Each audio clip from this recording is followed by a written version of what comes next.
காயத்ரி கிட்ட வந்த தியா, நான் எம்டியை பார்க்கணும். சாரி மேடம், எம்டிக்கு 4 o'clock ஒரு மீட்டிங் இருக்குது. இதுக்கப்புறம் யார் வந்தாலும் பார்க்க முடியாதுன்னு சொல்லிட்டாரு. நீங்கள் அப்பாயின்மெண்ட் வாங்கிட்டு வந்திருக்கலாமே. பார்க்க முடியுமா முடியாதான்னு சொல்ல வேண்டியது தான் உன்னுடைய வேலை. அதை விட்டு அட்வைஸ் எல்லாம் பண்ணாத. காயத்ரி வாயை மூடிக்கொண்டாள். சரி, நாளைக்கு வந்தால் பார்க்க முடியுமா? பார்க்கலாம் மேடம். நான் எம்டியை கன்சல்ட் பண்ணிவிட்டு உங்களுக்கு இன்ஃபார்ம் பண்ணுறேன். உங்கள் நம்பர் மட்டும் கொடுத்துட்டு போங்க. சந்தோஷ், நம்பர் கொடுத்துட்டு 2 பேரும் வெளியில் போக, அதற்குள் ஃபஸ்ட் ஃப்ளோரில் வேறு வேலையாக போயிருந்த துளசி கீழே வந்தா. என்னடி ஏதோ கத்திட்டு போகிறாங்க? 4 மணிக்கு மேலே எம்டி யாரையும் பார்க்க முடியாதுன்னு சொல்லிட்டாரு. அப்பாயின்மெண்ட் வாங்கிட்டு வந்துருக்கலாமேன்னு கேட்டேன். அதுக்கு திட்டிட்டு போகிறாங்க. இதில் என்ன தப்பு இருக்குது? விடு துளசி, அவங்களுக்கு என்ன டென்ஷனோ. பணம் இருந்தாலே திமிர் தன்னால் வந்துடும். அப்படியெல்லாம் இல்லை.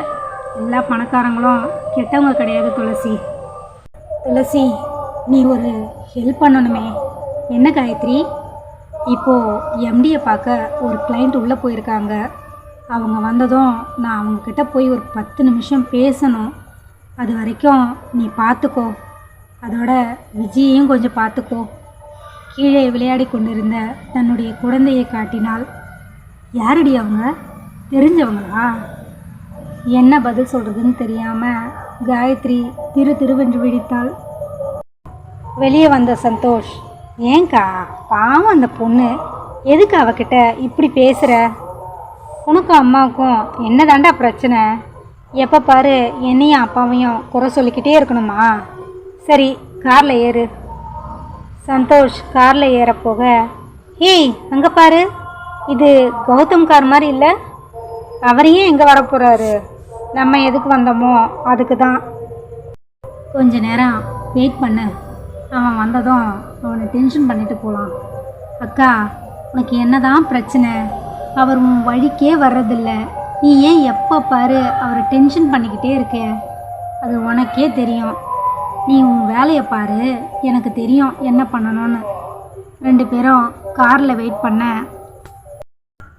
கௌதமுடன் கை குலுக்கி கொண்டே அந்த கம்பெனியின் எம்டி வெளியே வந்தார். ஓகே கௌதம், நான் அப்பாவை கன்சல்ட் பண்ணிவிட்டு எவ்வளோ ஃபேவராக பண்ண முடியுமோ பண்ணிடுறேன். தேங்க்யூ. எனக்கு 4 o'clock ஒரு மீட்டிங் இருக்குது. இல்லைன்னா இன்னும் கொஞ்சம் நேரம் பேசிக்கிட்டு இருக்கலாம். பரவாயில்ல சார். சரி, ஓகே, நான் நாளைக்கு ஈவினிங் 5 o'clock உங்களுக்கு சொல்லிடுறேன். தேங்க்யூ சொல்லிவிட்டு கௌதம் கிளம்ப எம்டி ஃபஸ்ட் ஃப்ளோருக்கு மீட்டிங் போயிட்டாரு. அவங்க கிராஸ் பண்ணி வெளியில் போனதும், விஜயை கொஞ்சம் பார்த்துக்கோ துளசி சொல்லிவிட்டு காயத்ரி வேகமாக பின்னாடி ஓடுனா. வேகமாக ஓடி போனவ பொது இடம் கூட பார்க்காம கௌதம் காலில் விழுந்து, என்னை மன்னிச்சிருங்க சார், தயவு செய்து என்னை மன்னிச்சிருங்க. நான் பண்ண தப்புக்கு மன்னிப்பே இல்லை. இருந்தாலும் நீங்கள் மன்னிச்சாதான் என் மனசு ஆறும். ஏய் எழுந்துரு. இப்போ எதுக்கு சீன் கிரியேட் பண்ணிக்கிட்டு இருக்க? அர்ஜுன் எதிர. அர்ஜுன், ஒரு நிமிஷம் அமைதியாக இரு. முதல்ல எழுந்துரு. என்ன வேணும் உனக்கு? இப்போது என்ன மன்னிச்சிட்டேன்னு ஒரு வார்த்தை சொல்லுங்கள் சார். நான் மன்னிச்சிட்டா நீ பண்ண எல்லாம் சரியாயிடுமா? ஆகாது சார், சத்தியமாக ஆகாது. ஆனாலும் என் மனசுக்கு ஒரு திருப்தி. என்ன பிரச்சனை உனக்கு? நான் உங்களுக்கு பண்ண பாவத்துக்கும் துரோகத்துக்கும் கடவுள் என்னை நல்லா தண்டிச்சிட்டாரு. என் வீட்டுக்காரர் என்னை விட்டு வேற ஒரு பொண்ணு கூட இப்போது ரிலேஷன்ஷிப்பில் இருக்கார். சபாஷ், அதுதான் கரெக்டு. நாம் என்ன பண்ணுறோமோ அதுதான் நமக்கு திரும்ப கிடைக்கும் அப்படின்னு சொல்ல, கம்முன்னு இருடா. என்ன ஆச்சுன்னு கரெக்டாக சொல்லு. நான் பண்ண தப்புக்கு தண்டனையா அம்மா கடைசி வரைக்கும் என்னை ஏற்றுக்கவே மாட்டேன்னு சொல்லிட்டாங்க. கேட்குறதுக்கு யாரும் ஆள் இல்லைங்கிற தைரியத்தில் அவர் இஷ்டத்துக்கும் நடந்துக்க ஆரம்பித்தார். இப்போது 6 மாதமாக வீட்டு பக்கம் வர்றதே இல்லை. அந்த பொண்ணே கதின்னு இருக்காரு. அதாவது நல்லா இருக்கட்டும் அர்ஜுன் சொல்ல, சும்மா இரண்டா. உங்கள் வீட்டுக்காரர் எங்கே வேலை செய்கிறாரு? தேவா குரூப்ஸ். பேர் ரமேஷ். என்னவா இருக்கார்? Junior technical engineer. அந்த பொண்ணு அவளும் அங்கே தான் வேலை செய்கிறா. பேர் கங்கா. கௌதம் ஃபோனை எடுத்து உடனடியாக தேவாவுக்கு கால் பண்ண, என்ன மாப்பிள்ள அதிசயமாக ஃபோனெல்லாம் பண்ணுற? தேவா, எப்படிடா இருக்க? நான் நல்லா இருக்கேன். நீ எப்படி இருக்க? நல்லா இருக்கேன். என்ன திடீர்னு ஃபோனு? நீ எனக்கு ஒரு ஃபேவர் பண்ணணுமே. சொல்லு மாப்பிள்ள, எதுவாக இருந்தாலும் பண்ணிடலாம். உங்கள் ஆஃபீஸில் ரமேஷ்னு யாராவது ஒர்க் பண்ணுறாங்களா? ஆமாம். கங்கான்னு? ஆமாம், ஒர்க் பண்ணுறாங்க. என்னாச்சு?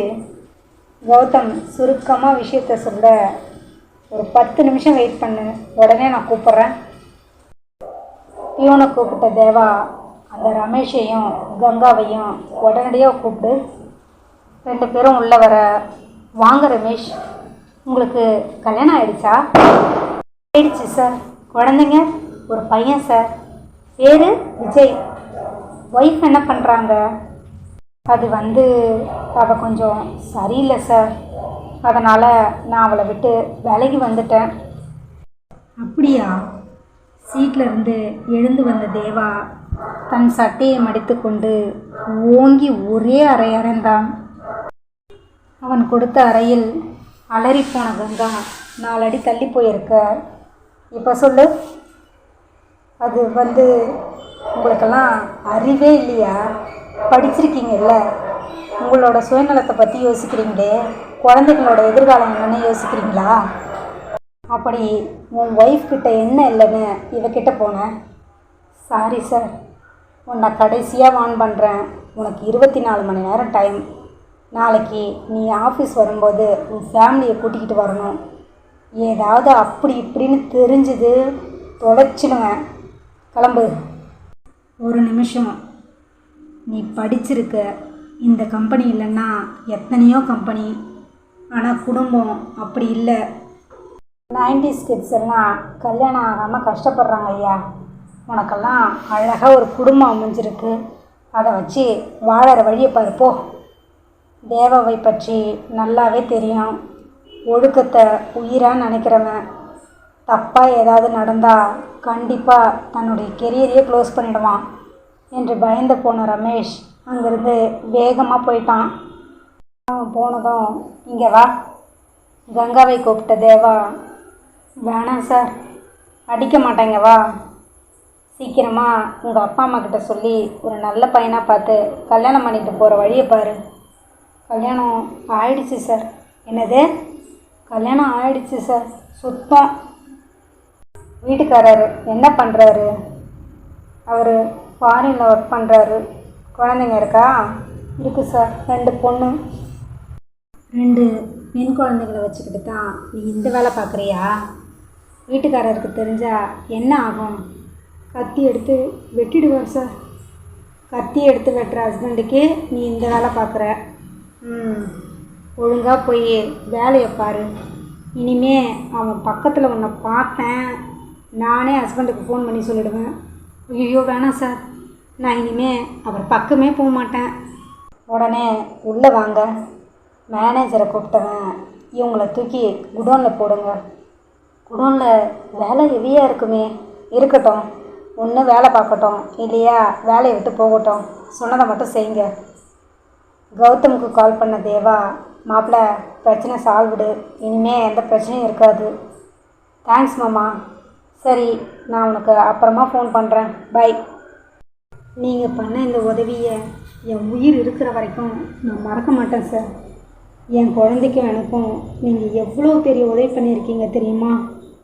காயத்ரி அழுதுகிட்டே சொல்ல கௌதம் அங்கேருந்து நகர்ந்தான். அந்த நேரம் எல்லாத்தையும் பொறுமையாக வேடிக்கை பார்த்துட்டு இருந்த தியா அங்கே வந்தா. என்ன கௌதம், எப்பவும் உன்னை சுற்றி ஒரே பெண்கள் கூட்டமாக இருக்குது. அவளை பார்த்ததும், நீ போய் காரை எடு அர்ஜுன், கௌதம் சொல்ல. ஏன் கௌதம் பயந்து ஓடுறேன்? ஆம்பளையா லட்சணமாக நின்று பதில் சொல்லிட்டு போ. நீ ஆம்பளை தானே, அதில் உனக்கு ஒன்றும் சந்தேகம் இல்லையே. அவள் அப்படி கேட்டதும் அர்ஜுன் அவளை அடிக்க பாய சந்தோஷ்கே அவள் கேட்டது என்னவோ போல இருந்துச்சு. ஒரு நிமிஷம் அர்ஜுன் கையை பிடிச்ச கௌதம் இறக்கி விட்டு அவள் பக்கத்தில் வந்தான். அடிக்கிறதுக்காக எனக்கு தொட்டால் கூட பாவம் தான். இத்தனை நாள் உன் மேலே நான் கை வைக்கல. சாக்கடைன்னு தெரிஞ்சும் எதுக்கு கையை வைக்கணும்னு ஒதுங்கி ஒதுங்கி போனால் நீ ரொம்ப ஓவராக பேசிக்கிட்டு இருக்கல்ல.